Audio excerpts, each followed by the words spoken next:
أما بعد فقد قال النبي صلى الله عليه وسلم أدبوا أولادكم على 3 خصال حب نبيكم وحب أهل بيته وتلاوة القرآن أو كما قال رسول الله صلى الله عليه وسلم۔ محترم صدر جلسہ، حضرات علماء کرام اور دور دراز سے آئے ہوئے ہمارے معزز بزرگوں اور عزیز دوستوں، جمعیت علماء ہند کے تمام اغراض و مقاصد کو اگر کسی سانچے میں ڈھالا جا سکتا ہے تو 3 چیزیں نکل کر کے سامنے آتی ہیں جس پر جمعیت علماء کی یہ بلند و بالا عمارت قائم ہے۔ نظام تعلیم اور نظام تبلیغ اور اصلاح معاشرہ۔ اصلاح معاشرہ جمعیت علماء کے بنیادی کاموں میں سے ایک کام ہے۔ آج پورے ملک سے لوگ آئے ہوئے یہاں پر بیٹھے ہوئے ہیں۔ حضرت صدر محترم کے حکم سے جمعیت علماء ہند کی طرف سے اصلاح معاشرہ کا نظام چلایا جاتا ہے۔ آج اس مستند اسٹیج سے آپ سب حضرات کو اصلاح معاشرہ کے سلسلے میں وہ بنیادی نقوش دیا جا رہا ہے کہ جس پر چل کر کے اصلاح معاشرہ اور ملک کے اندر پھیلنے والے ارتداد کی ساری لہریں ختم اور خاک میں مل سکتی ہیں۔ وہ بنیادی چیز یہ ہے کہ اصلاح معاشرہ سماج اور سوسائٹی کے اندر بھلائی اور بہترین نسل انسانیت پیدا ہونے کا واحد راستہ یہ ہے کہ ہم سب مل کر کے اپنی اولاد کی صحیح اور شرعی اعتبار سے تعلیم اور تربیت کریں۔ اگر ہم اپنی اولاد کی تربیت صحیح انداز میں کریں گے تو یاد رکھیے سماج میں پھیلنے والی تمام خرابیاں وہ سب کے سب ختم ہو جائیں گی۔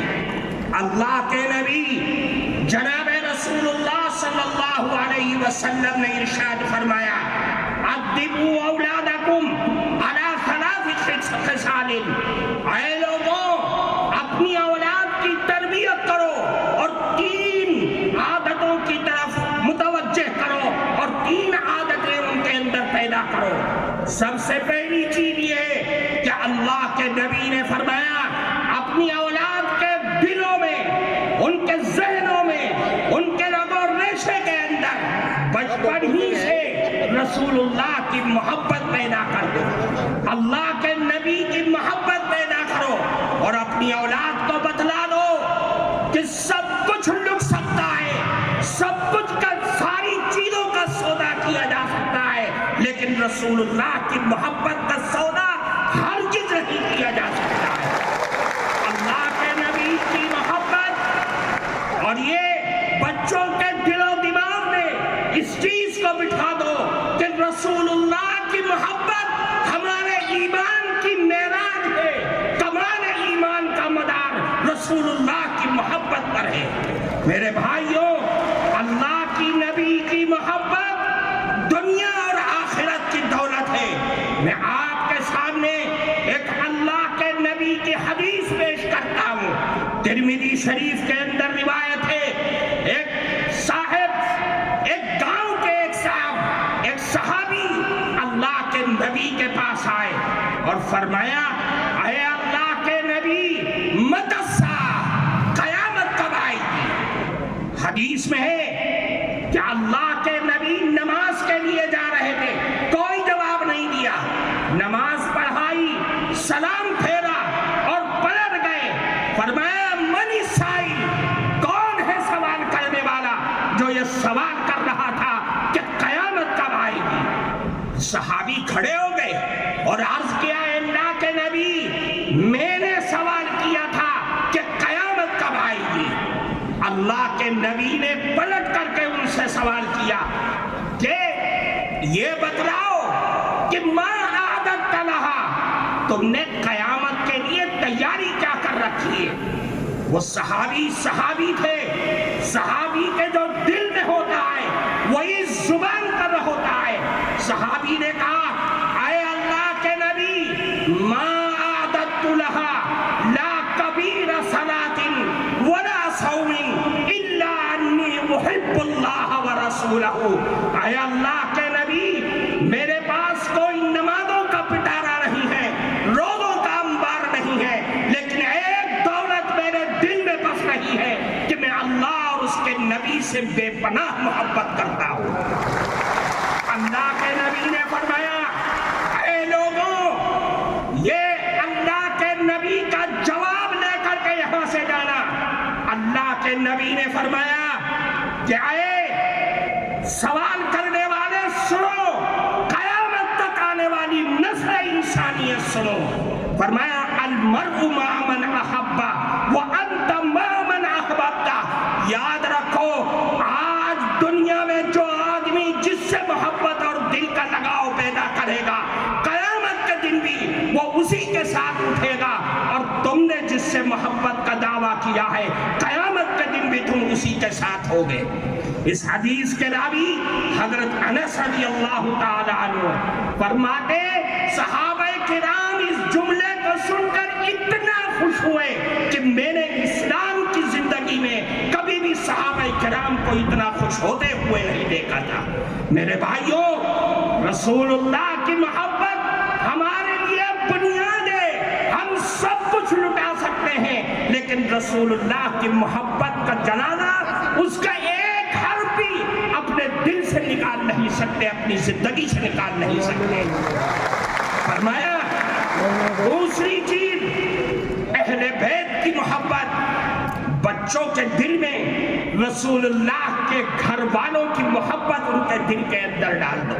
یہ پیدائش کے بعد سے جب بچہ ہوش سنبھالے کہ جس کے بارے میں اللہ کے نبی نے فرمایا افتحوا، سب سے پہلا کلمہ فرمایا کہ لا الہ الا اللہ ان کی زبان سے کلواؤ، اور موت کے وقت لا الہ الا اللہ کی تلقین کرو۔ پھر فرمایا آخری چیز وہ تلاوت القرآن الکریم، قرآن کریم کی تلاوت، قرآن کریم کے الفاظ سے محبت، قرآن کے حلال کو حلال اور قرآن کے حرام کو حرام اپنے بچوں کی زندگی کے اندر بھر دو کہ میرا قرآن، میرا اللہ مجھے یہ کہتا ہے، مجھے اس بات کی دعوت دیتا ہے۔ میرے بھائیوں، قرآن ہماری زندگی کا دستور ہے، قرآن ہمارا آئین ہے، آئین شریعت ہے۔ قرآن کو لازم پکڑنا ہوگا۔ یہ جمعیت علماء کے اسٹیج سے آپ کو دعوت دی جا رہی ہے۔ اللہ کے نبی نے فرمایا الا انہا ستکون فتنہ، اے لوگوں آگاہ ہو جاؤ، فتنے آئیں گے، آزمائشیں آئیں گی، بلائیں آئیں گی، دنیا کی بھی آئیں گی اور آسمانی بھی آئیں گی۔ صحابہ کے کلیجے ہل گئے۔ فرمایا اے اللہ کے نبی من مخرج منہا یا رسول اللہ، ان فتنوں سے نکلنے کا راستہ کیا ہوگا؟ اللہ کے نبی نے فرمایا کہ قرآن ہے، قرآن ہے۔ کیوں؟ فیہ نبأ من کان قبلکم وخبر ما بعدکم وحکم ما بینکم۔ یہ قرآن ہے جس میں تمہارے پچھلے لوگوں کے حالات کی بھی اطلاع ہے، تمہارے بعد میں آنے والے لوگوں کی بھی خبر ہے، اور تمہارے جھگڑوں کا فیصلہ بھی اسی قرآن میں موجود ہے۔ اس لیے میرے بھائیوں، قرآن پکڑو، حالات کو سدھارو۔ یہ مسائل، یہ الجھنیں، یہ پریشانیاں، یہ ہمارے آفتوں اور مصیبتوں کی وجہ سے آ رہی ہیں۔ میں آپ کو ایک بات کی طرف توجہ کر کے میں بات کو ختم کرتا ہوں۔ آج تک ہم روتے تھے، ہمارے بڑے پریشان تھے کہ دنیا نشہ کر رہی ہے، دنیا سکتے اور جوئے کھیل رہی ہے۔ آج جو سب سے زیادہ حالات ہیں وہ سود کی بیماری ہمارے اندر جنم لیتی جا رہی ہے۔ اور سود بھی کیسا؟ بینک کا سود نہیں، ساہوکاروں کا سود نہیں، بنیاؤں کا سود نہیں، وہ بندھن بینک، وہ جگہ جگہ گاؤں اور دیہاتوں میں جہاں سود اور قرض دینے والے وہ چور بیٹھے ہوئے ہیں جو صرف عورتوں کی آئی ڈی پر عورتوں کو ہی دیتے ہیں، ان کے نمائندے عورتیں ہیں، ہمارے مرد گھروں میں بیٹھے ہوئے سو رہے ہیں۔ میرا کون سا کلیجہ ہے، کون سا ہمارا دل ہے جو اس بات پر راضی ہوتا ہے کہ میری جوان بیٹی، میری جوان ماں، میری جوان لڑکی ان غیروں کے آفسوں میں جا کر کے قرض لے کر کے آتی ہے اور میں سارے ہفتے اس قرض کی قسط چکانے میں لگ جاتا ہوں۔ میری عورتیں بیگانہ ہو گئی، بیوی میری ہے لیکن اس کے آفسوں میں وہ گزار رہی ہے۔ ہماری سوچ اور فکر پر لعنت ہے ایسی۔ اس لیے میرے بھائیوں، سوچو اور سود سے نکل کر کے باہر آؤ۔ اصلاح معاشرہ کو ہر گاؤں، ہر گلی، ہر مسجد کے حلقے میں اس کو پروان چڑھاؤ تاکہ میری قوم ان لعنتوں سے باہر آ سکے۔ وآخر دعوانا ان الحمد للہ رب